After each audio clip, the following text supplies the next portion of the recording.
વાત કરીશું મે 2026ના માસિક રાશિફળની। આ વિડીયોમાં ચર્ચા કરીશું કુંભ તથા મીન રાશિના જાતકોની। તો નમસ્કાર મિત્રો, અંબા એસ્ટ્રોલોજી ગુજરાતી ચેનલમાં આપ બધાનું ખૂબ ખૂબ હાર્દિક સ્વાગત છે। મિત્રો, નિયમિત જ્યોતિષીય માર્ગદર્શનને લગતા વિડીયો જોવા માટે તમે અમારી ચેનલને અત્યારે સબસ્ક્રાઇબ કરો। આ વિડીયોને લાઇક અને શેર કરવાનું ભૂલશો નહીં। જ્યોતિષને લગતા મૂંઝવતા પ્રશ્નોના સમાધાન માટે તમે અમારો સંપર્ક કરી શકો છો। મિત્રો, વર્ષ 2026નું આગામી માસ એટલે કે મે મહિનો તમારા માટે જીવનના વિભિન્ન ક્ષેત્રોમાં કેવો રહેશે એ વિગતવાર તમને જણાવીશું। સર્વપ્રથમ જોઈ લઈએ આ મહિનાનું ગ્રહ ગોચર। તો આ મહિને સૂર્ય 15 મેથી વૃષભ રાશિમાં ગોચર કરશે, તો 14 થી શુક્ર મિથુન રાશિમાં ગોચર કરશે। આ મહિને બુધ 30 એપ્રિલથી મેષ રાશિમાં ગોચર કરશે, તો મંગળ 11 મેથી મેષ રાશિમાં ગોચર શરૂ કરવાના છે।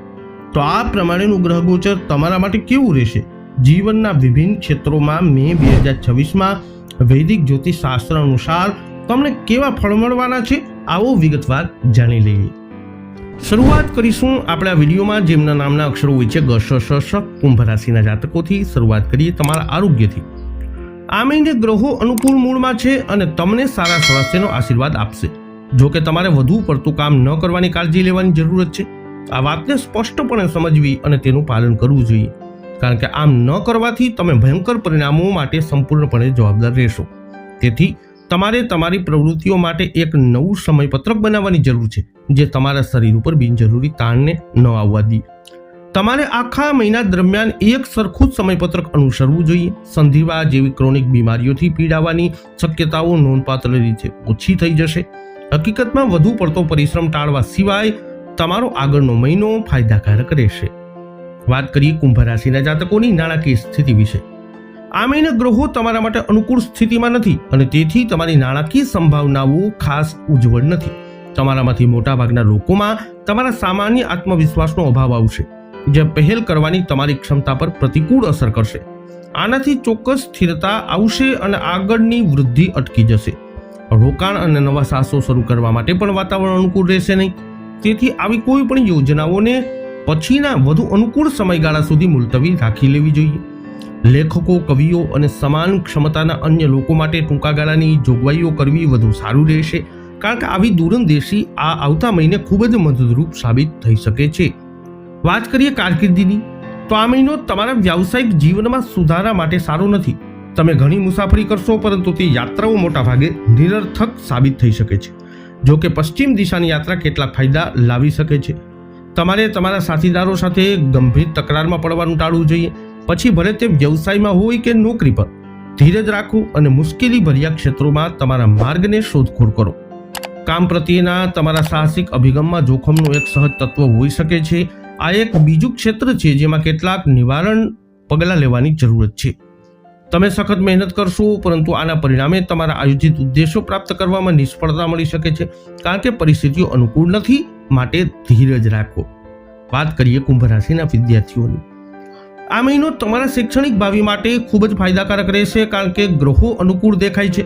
ઇલેક્ટ્રિક એન્જિનિયર, ઇલેક્ટ્રોનિક્સ, દવા અને ખાસ કરીને સર્જરીના વિદ્યાર્થીઓ તેમના ક્ષેત્રમાં ખૂબ સારું પ્રદર્શન કરવાની અપેક્ષા રાખી શકે છે। હકીકતમાં તમારામાંથી કેટલાક એવા ક્ષેત્રમાં નોંધપાત્ર સફળતા પ્રાપ્ત કરી શકે છે જેમાં કુશળતાની જરૂરત હોય। ભાષા, સાહિત્ય, પત્રકારત્વ અને માસ કોમ્યુનિકેશનના અન્ય સ્વરૂપોના અભ્યાસક્રમો લેનારાઓ પાસે તેમના પ્રદર્શનથી સંતુષ્ટ થવાના સારા કારણો પણ આવશે। વધુમાં તમારામાંથી મોટાભાગના લોકોને ટોચ પર પહોંચવા માટે જરૂરી પ્રેરણા મળશે।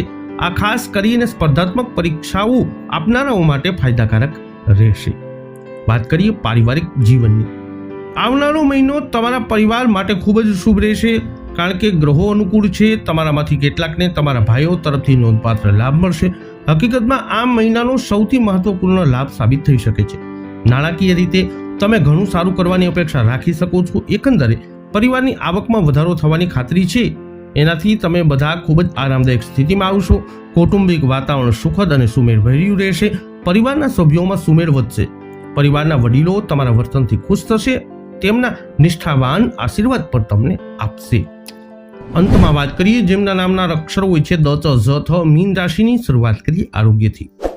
તમારા સ્વાસ્થ્યની દ્રષ્ટિએ આ મહિનો લાભદાયી રહેશે। આ મહિનો તમારી સામે રહેલા ગ્રહોનું નક્ષત્રોનું સંયોજન ખૂબ જ અનુકૂળ રહેશે। સંધિવા જેવા ક્રોનિક રોગો અને પેટ ફૂલવું અને વધુ પડતી પવન જેવી પાચન તંત્રની ફરિયાદોમાં ઘણી રાહત મળશે. આ અનુકૂળ મહિનામાં આવું થવું જોઈએ. જો કે ઉધરસના હુમલાની ગંભીરતાથી તપાસ કરાવવાના કારણો છે, જેથી અન્ય ગૂંચવણો માટે આ એક સાવધાની રાખી શકાય. આ મહિને આ એક સાવધાની ઉપયોગી થઈ શકે છે. આ ઉપરાંત તમારે ખરેખર ચિંતા કરવાની કોઈ કારણ નથી, કારણ કે આ મહિને કોઈ ગંભીર સ્વાસ્થ્ય સમસ્યા થવાની શક્યતા ઓછી છે. વાત કરીએ નાણાકીય સ્થિતિની. આ મહિને ગ્રહો તરફથી મળેલા શુભ સંકેતોમાં તમારી નાણાકીય સંભાવનાઓ વિશે કંઈ ખાસ ઉત્સાહજનક નથી. આ મહિને આત્મવિશ્વાસ અને પહેલ કરવાની ક્ષમતામાં ઘટાડો ખૂબ જ નોંધપાત્ર રહેશે. આનાથી બધી પ્રગતિ અટકી શકે છે, જેનાથી તમે સ્થિર રહેશો. નાણાકીય પ્રગતિની તકો પણ ખૂટશે. હકીકતમાં રોકાણ અને નવા સાહસો શરૂ કરવા માટે વાતાવરણ ખૂબ જ અનુકૂળ રહેશે નહીં. જો તમારી પાસે આવી કોઈ યોજનાઓ છે તો તેને વધુ યોગ્ય સમય માટે મુલતવી રાખી લેવી જોઈએ. હકીકતમાં તમારી પાસે પ્રતિકૂળ પરિસ્થિતિઓનો સમૂહ છે, જે દરમિયાન તમારે લો પ્રોફાઇલ જાળવવી જોઈએ. વાત કરીએ કારકિર્દીની. ગ્રહો કોઈ જવાબદારી નિભાવવાના મૂડમાં આ મહિને દેખાતા નથી અને તેથી તમારા વ્યાવસાયિક ભાવિ માટે બહુ આ મહિનો તેજસ્વી નથી. તમારે ખૂબ મહેનત કરવી પડશે, છતાં તમારા લક્ષ્યો પ્રાપ્ત થવાની શક્યતા ઓછી છે. તમારો ઉત્સાહ અને કરિશ્મા તમારા ગૌણ અધિકારીઓ અને કર્મચારીઓને પ્રભાવિત કરવામાં નિષ્ફળ જશે અને તેથી કામ પૂર્ણ કરવાની તમારી ક્ષમતાને નબળી પાડશે. આ બધું તમને ખૂબ જ અસંતુષ્ટ રાખશે. અન્ય પરિબળો પણ અસંતોષમાં વધારો કરશે, જેમાં મુસાફરીનો સમાવેશ થાય છે, કારણ કે ઘણી બધી મુસાફરી થશે, પરંતુ તે ફક્ત ફળદાયી રહેશે નહીં. જો કે દક્ષિણ તરફની યાત્રા ફાયદાકારક સાબિત થઈ શકે છે. એકંદરે એક મહિનો એવો છે જે દરમિયાન તમારે પ્રતિકૂળ સમય સમાપ્ત થાય ત્યાં સુધી ધીરજ રાખવી પડશે. વાત કરીએ મીન રાશિના વિદ્યાર્થીઓની. આ મહિનો તમારા શૈક્ષણિક કાર્યોની વાત કરીએ તો કદાચ તમારી પાસે ટોચ પર પહોંચવા માટે જરૂરી પ્રેરણા અને ઉત્સાહનો અભાવ આવી શકે છે. આનો અર્થ એ છે કે તમારે જાતે જ આવી પ્રેરણા કેળવવી પડશે. આનો અર્થ એ પણ છે કે કોઈ પણ સ્પર્ધાત્મક પરીક્ષા આપનારાઓએ તેમના પ્રયત્નોને વધારવાના અને કોચિંગ સાથે જોડાવવું જોઈએ. આ પ્રકારનું પગલું હાલના મહિના જેવા મહિના દરમિયાન નિર્ણાયક પરિબળ સાબિત થઈ શકે છે.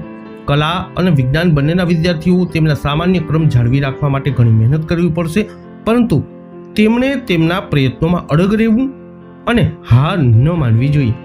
અંતમાં વાત કરીએ પારિવારિક જીવનની. આ મહિને તમારા પરિવારના કાર્યોમાં મુશ્કેલીઓ આવશે, કારણ કે ગ્રહો તેમના કલ્યાણ માટે ખાસ સારી સ્થિતિમાં નથી. તમારામાંથી કેટલાકને તમારા ભાઈઓ સાથે ગંભીર મતભેદો થઈ શકે છે. સંયમ રાખો, મુશ્કેલીના સ્થળોથી દૂર રહો અને કોઈ પણ પ્રકારના સંઘર્ષમાં ઉશ્કેરાઈ જવાનું ટાળો. વધુ મહત્વનું, તમારે તમારી શંકાઓમાં કાબૂ રાખવા માટે પોતાને શિસ્તબદ્ધ કરવા જોઈએ, કારણ કે આવી વૃત્તિ તમારા જીવનસાથી સાથેના સંબંધોને બરબાદ કરી શકે છે. બાળકો પણ મદદરૂપ વર્તન કરશે નહીં. તેમની પ્રવૃત્તિઓ પર કાળજીપૂર્વક દેખરેખ રાખવાની જરૂર પડશે. આના પર વધુ ધ્યાન આપવું, નહીતર પરિસ્થિતિ નિયંત્રણની બહાર જઈ શકે છે. તો કુંભ તથા મીન રાશિના જાતકો, વૈદિક જ્યોતિષશાસ્ત્ર અનુસાર મે મહિનાનું ગ્રહ ગોચર તમારા માટે કંઈક આવી પરિસ્થિતિઓનું કરી શકે છે નિર્માણ. આ વિડીયો અંગેના તમારા અભિપ્રાય, તમારા મંતવ્યો કોમેન્ટમાં જણાવજો. વિડીયોને લાઇક કરજો, શેર કરજો. હજુ સુધી આપે અમારી ચેનલને સબસ્ક્રાઇબ નથી કરી તો અવશ્ય સબસ્ક્રાઇબ કરી લેજો. ફરી મળીશું નવા વિડીયોમાં. જય અંબે.